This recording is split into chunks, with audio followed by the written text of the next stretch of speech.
Hi everyone, welcome to my channel, Jen's Hoosier Home. My name is Jen and today we are talking about Disney. As you can see, I'm wearing my Mickey ears that I got from Disney World. So today I am talking about what to do and how to plan for your first or just any Disney trip. The first step to planning any Disney trip is deciding what time of year to go. So this could be because of crowd levels. This could be because of school's vacations. This could be because you want to go to a certain type of festival or holiday party. There's a lot of different reasons that kind of make a trip in a certain time of year. But it's kind of up to you and what your family needs are and what kind of experience you want to have. I have gone at every time of the year to Disney World. When you're deciding when you want to go, I would look at some of those things. I know a huge one is kids breaks. That's why we've gone on spring break a ton. But actually our last trip was in May. And that's when I got engaged to my fiance, and it was so low crowds. A little hot, which wasn't my thing. I do really like March weather, but the crowds are there. So you're kind of giving and taking and the experience. But then I really love Mickey's Not So Scary Halloween Party. I'm definitely doing that on my next trip, like end of story. So it just kind of depends when you want to go, what you want to do. I don't think it really matters. I think you're gonna have a great time no matter what, but that's just a little heads up. Step number 2, look into hotels. Once you've kind of established your dates, you wanna kind of find a place to stay. Now, some people do this very differently. I know a lot of people that I follow on YouTube definitely have the same mindset, and that is stay on Disney property. What is more better than to stay within this bubble? I mean, you don't understand it till you're there, but once you cross those gates, the big arch that says, "Welcome to Walt Disney World," you're just in this bubble. There's transportation to your hotel, there's transportation to the park, and there's just so many benefits of being on a Disney hotel. Oh, another one is fast passes, which we'll get into later. So anyway, look into hotels. There are 3 different levels. The first is the value resorts. Now these are a 4-person room. You can get a pack and play, but that's, I believe, for 2 and under. It's not for an adult or a child. So definitely understand that this is a value room. The beds are full-size beds. The bathroom has 1 sink vanity. We went and stayed at the All-Star Sports Resort on our last trip. Great, I loved it. Way better than All-Star Music. But I will say, we slept in separate beds. We didn't want to touch each other during the room because we felt like we were on top of each other. So I think we did it for financial reasons, but I'm not even like considering the value resorts really anymore for my family, just because I know we need more space. We need to have a little bit more room from each other. But you know, if your family just either one has a financial need to stay in those resorts, I'm not disclaiming them at all. They've been great to us. Really recommend sports for the layout. Music is very vertical, if that makes sense. It's just a bit, we stayed in not preferred rooms, so it was a very long walk. The All-Star Sports is a good layout. All-Star Movies has a good layout. And then there's Pop Century and Art of Animation. Next is the moderate resorts. The moderate resorts are Coronado Springs, Caribbean Beach. Is that it? Those may be the only 2. So anyway, those are the 2 moderate resorts. I'll put a link down below if there's more. Sorry, French Port Orleans and French Riverside. Duh, of course those exist. So those are the 3 resorts that are in the moderate level. And these are a little bit expensive, bigger rooms. They do have queen size beds, double sink vanity, so that is woo-woo. Trust me, when you've stayed in the Valley, you know what I mean. So never stayed at one, just because my family has always either stayed in Deluxe or the Value. But really, either way, they're just a decent hotel room. I've just heard the big con is the busing situation. So there's like multiple stops around the resort, and people have told me that can be an issue, trying to get on a bus and it's already full. So I really like resorts with one bus stop. One, that's a key. Really big for me. So I really don't have much to say as in, you know, they're obviously a bigger room, but there are some more cons. So it's just how you weigh your options. So we've always stayed at a Value. It's worked out fine for us. And then Deluxe. Oh, the holy grail of Disney hotels. So there's the Deluxe Resorts, and the Deluxe Resorts have the Beach Club, the Boardwalk, Yacht Club. Those are the Epcot hotels. Then you have Animal Kingdom Lodge, which is over by Animal Kingdom. Then you have the Monorail Loop hotels, which I include Wilderness Lodge in that just because it's so close to Magic Kingdom, or you could say Magic Kingdom Hotel. So Wilderness Lodge, Contemporary, Polynesian, Grand Floridian, and that's about it. That's about the most deluxe, I would say. There's also Disney Vacation Club hotels, but I'm just gonna stick with deluxe hotels. You could also say the Swan and Dolphin, but I don't consider that a true Disney hotel either. So the Deluxe, they are usually the closest to the park, sometimes within walking distance. They are really themed. They are beautiful, very elegant, always more adult feel. The rooms are much larger. I will say the Grand Floridian, we had an enormous balcony, two queen beds.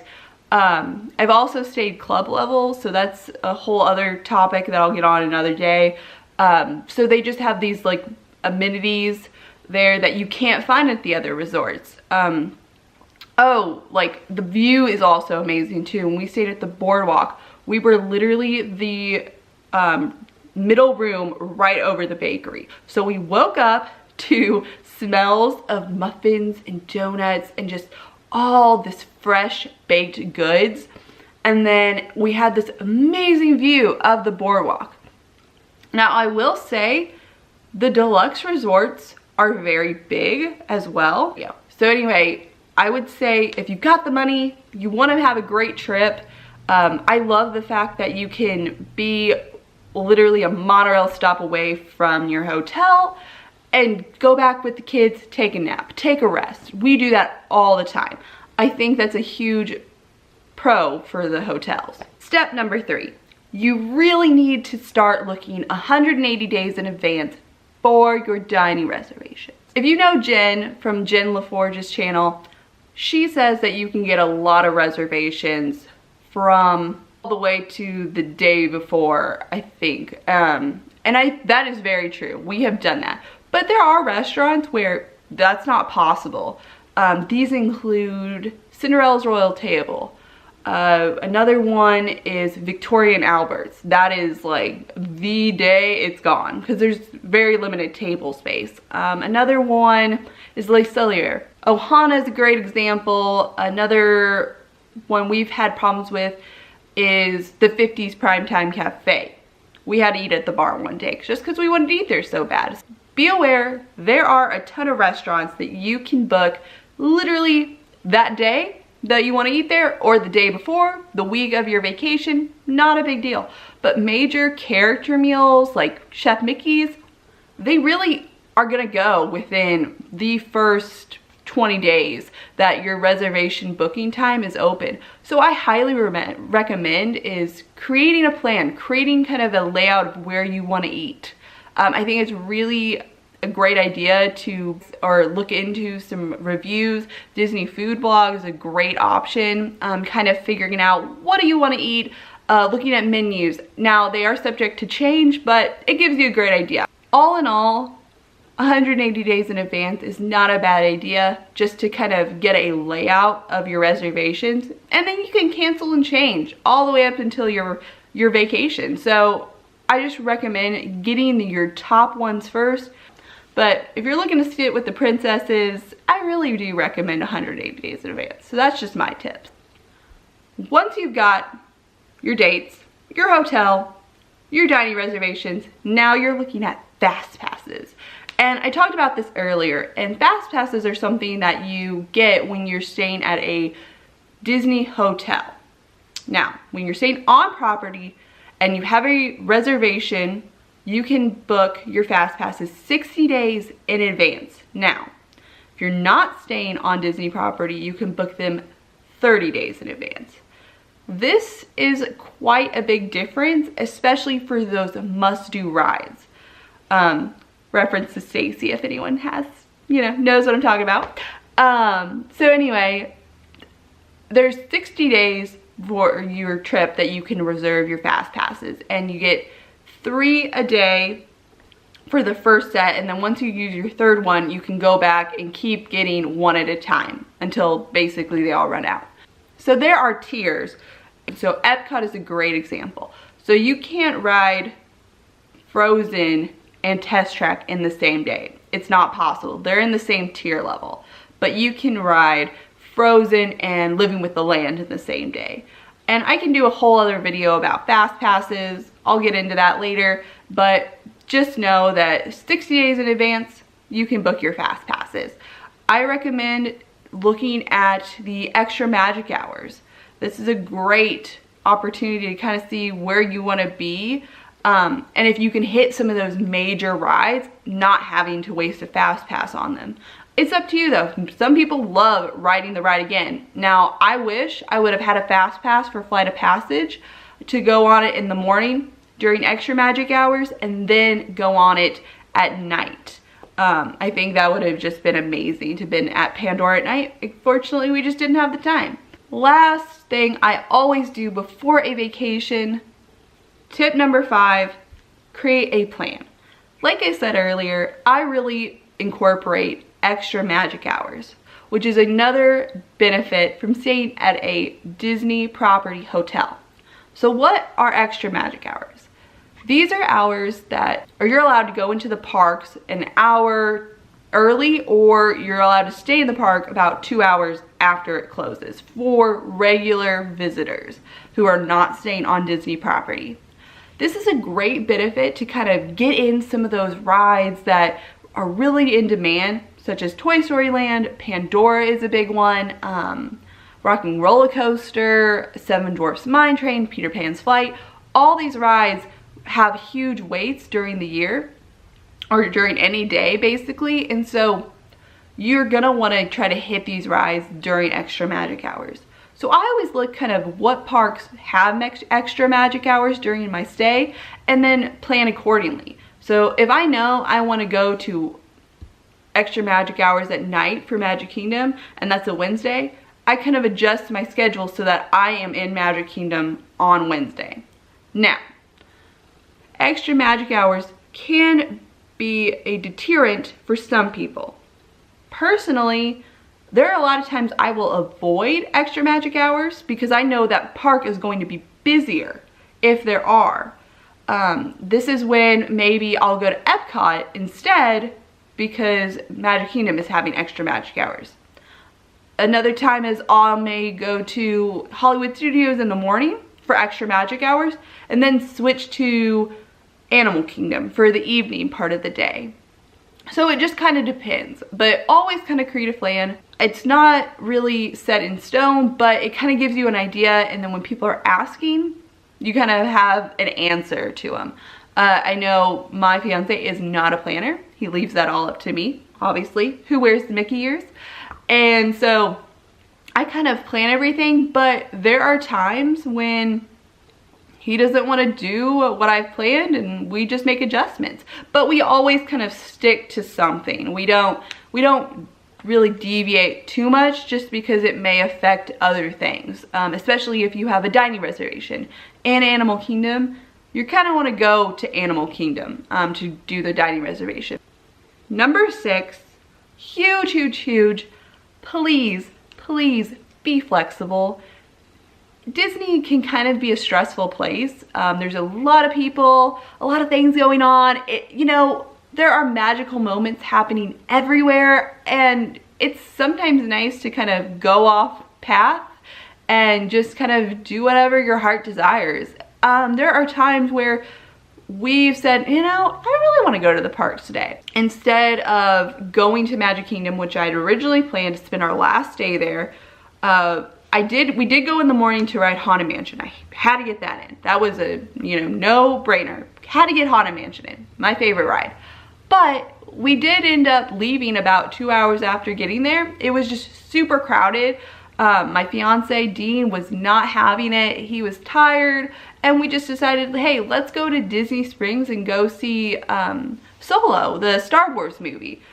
He's a huge Star Wars fan, so definitely going to go back and see Star Wars Land when it opens in fall 2019. But, you know, we thought, hey, let's just chill out, go see a movie. Then we went to dinner that night, and then we headed over to the Polynesian for Trader Joe's Tiki Bar, which is top notch. You adults, go do that. And you know, we deviated from the plan, so especially with kids, I know it gets a lot trickier.